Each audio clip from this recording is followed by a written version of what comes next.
So I realized that the Oscars are very old news at this point, but I started this whole Oscar series thing, so I figured I might as well finish it. And what I usually do is that I usually have a video before this kind of video where I lay out what my predictions are for the ceremony. But I wasn't able to do that obviously. But I will. I'm here on Wikipedia. I'm just gonna pretty much go through the program flow. And I used to think I was really good at predicting the winners for the Oscars. Like last year, I got two mistakes. 2 years before, a year before that, I got like one mistake, and this year I got like eight. So I mean, like I got eight mistakes. I got 16 out of 24. So yeah, I'm just gonna talk about like my thoughts on some of the winners and some and the things that happened during Oscar night. But like really quick note about Neil Patrick Harris as the host for the Oscars. I was actually really excited for him to be the host because obviously he does great work when he hosts the Tonys. But here he actually really underwhelmed me. I mean, his opening number was pretty cool, especially if you're a real kind of film fan. But I really did feel his presence throughout the night. It wasn't that strong. I don't know if the audience just wasn't responding that much to him or if his jokes really just kind of fell flat. But a lot of his like gags or whatever just weren't that interesting to me. Like he had this whole thing about him keeping his predictions in a lockbox on stage, and that no, like come on, obviously it was fabricated, so it was kind of eh. The funniest thing he did, I think, was when he parodied Birdman and came out in his underwear, and I thought that was really funny. Yeah, but to get on with the program flow, the first award of the night, Lupita Nyong'o presented the award for Best Supporting Actor. I predicted would go to J.K. Simmons, and of course J.K. Simmons won. Um, and just a note here about whenever they presented clips for the actors um, during the acting awards, like the clips they chose were really, really weird. So I really wish they picked different clips. But anyway, and then Dakota Johnson introduced the performance of Lost Stars from Begin Again by Maroon 5. It's weird how the musical performances on Oscar night, like they got really strange people to introduce the songs. I mean, Dakota Johnson like has nothing to do with Begin Again or Maroon 5, so it's kind of weird to see her up there. But Maroon 5's performance of Lost Stars, in my opinion, was actually the weakest musical performance of the night. I don't know why. There's just something off with Adam Levine's voice. I think they performed a version, a too short version of the song. Yeah, and then Jennifer Lopez and Chris Pine went out to present the award for Best Costume Design. I predicted it would go to the Grand Budapest Hotel, and it did win. Reese Witherspoon presented the award for Best Makeup and Hairstyling. Also predicted the Grand Budapest Hotel, and it did win. Channing Tatum introduced the six winners of the Team Oscar contest, and I'm this is something that I'm really kind of interested in, but I kind of wish they would show us how it was more relevant. Because if these six kids really did win, some sort of contest, by sending the academy like film or something, like I really would have wanted to see their output instead of just having them stand on the stage kind of awkwardly then leave right after, so it's weird. Chiwetel Ejiofor and Nicole Kidman presented the award for Best Foreign Language Film. I predicted it would go to Ida, it did go to Ida, and I don't know how to pronounce the director's name, but he gave a really nice, enthusiastic speech. It was really great to see that.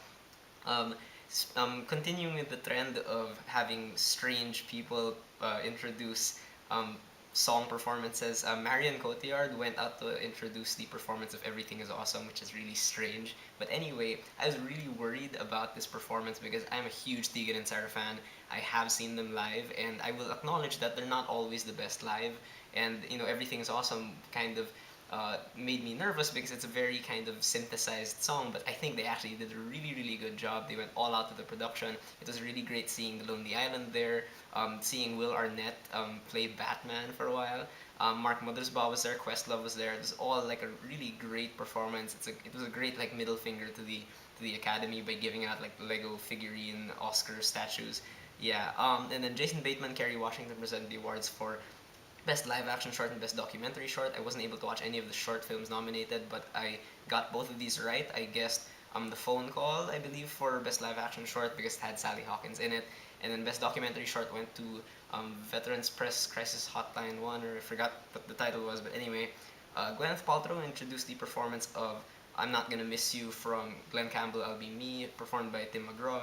I still haven't seen the documentary, but it was a very nice, kind of lovely, touching performance.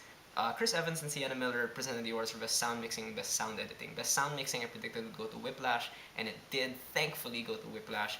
But Best Sound Editing is where I started getting mistakes because I really wanted Interstellar to win, and then they gave it to American Sniper, which baffles me because if you know me, I did like American Sniper. I just didn't think it deserved any of its Oscar nominations at all, and the fact that they gave it to American Sniper just really kind of shocks me. Jared Leto went out to present the award for Best Supporting Actress, which I predicted would go to Patricia Arquette, and thankfully it did. It's the only award Boyhood got that night. And I'm very happy for her. I just wish she didn't turn her whole speech into like a political kind of thing, which she did deliver well. It's just that, come on. Then Josh Hutcherson, for some reason, introduced the performance of Grateful from Beyond the Lights. Um, Grateful is kind of a generic-ish song, and the performance was kind of generic by Rita Ora, although she is a good singer.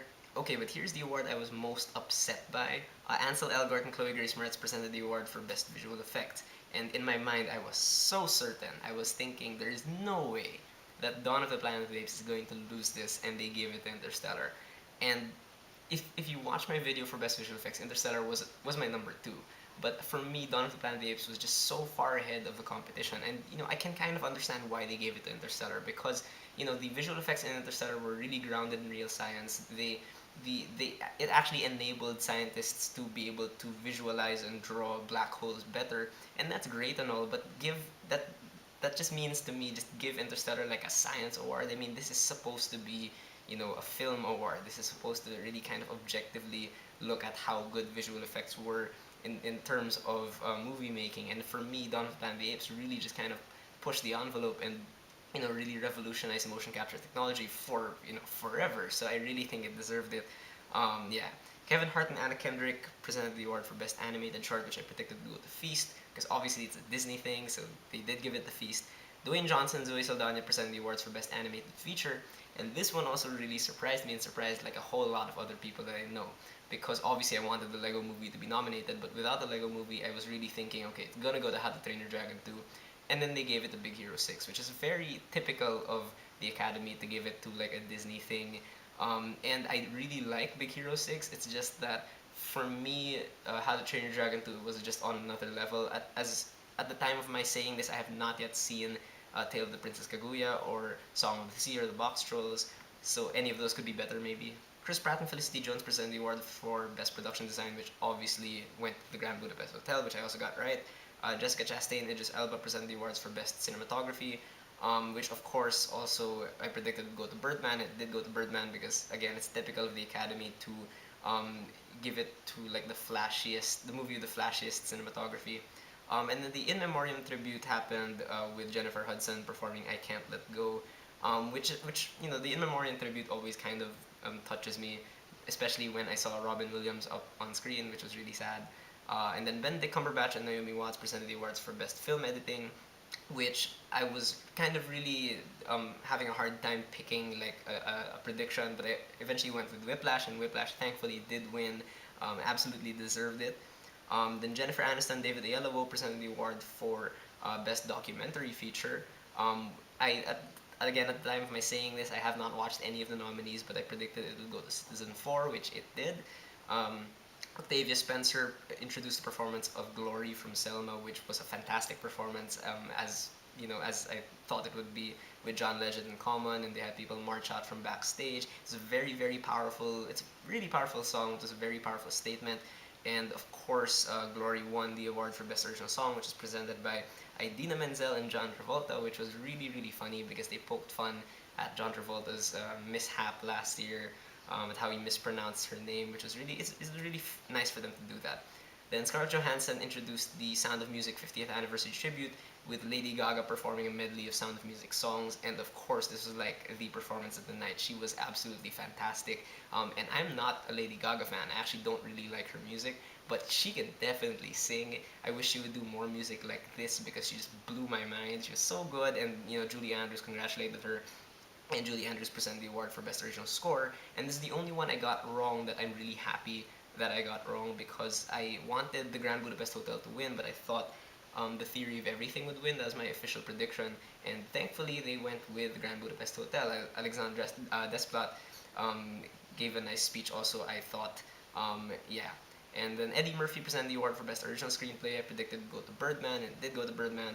Oprah Winfrey presented the award for Best Adapted Screenplay. I actually predicted that Whiplash was going to win because of all the things Fletcher says in that movie, but they gave it to The Imitation Game, and Graham Moore gave kind of like an interesting, well, not interesting, but like a really kind of touching speech about how Alan Turing like really kind of influenced him.